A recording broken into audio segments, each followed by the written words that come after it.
अब हाईकोर्ट अगर किसी मामले में 3 महीने के भीतर कोई फैसला नहीं सुनाता है तो मामला सीधे चीफ जस्टिस के सामने रखा जाएगा। नमस्कार, आप देख रहे हैं लीगल आइज बाय एडवोकेट मुक्ता रश्मि।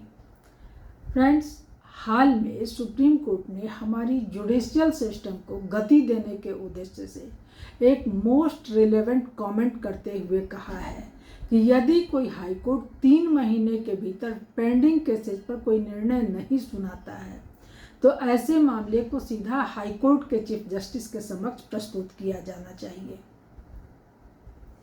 सुप्रीम कोर्ट ने माना कि निर्णय में अनावश्यक देरी से पब्लिक का इंडियन जुडिशरी पर विश्वास कमजोर पड़ता जा रहा है। समय पर न्याय प्राप्त होना उतना ही महत्वपूर्ण है जितना कि न्याय प्राप्त होना।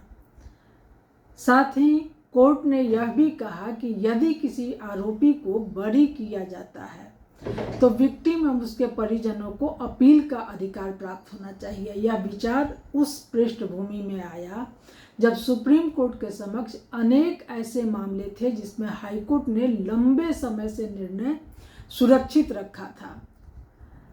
सुप्रीम कोर्ट का यह निर्देश इंडियन जुडिशरी में लंबित मामलों की संख्या कम करने और विक्टिम को सही समय पर राहत उपलब्ध कराने में सहायक सिद्ध होगा। साथ ही यह उच्च न्यायालय यानी हाई कोर्ट पर भी एक सकारात्मक दबाव बनाएगा कि वे लंबित मामलों का निस्तारण समयबद्ध ढंग से करें।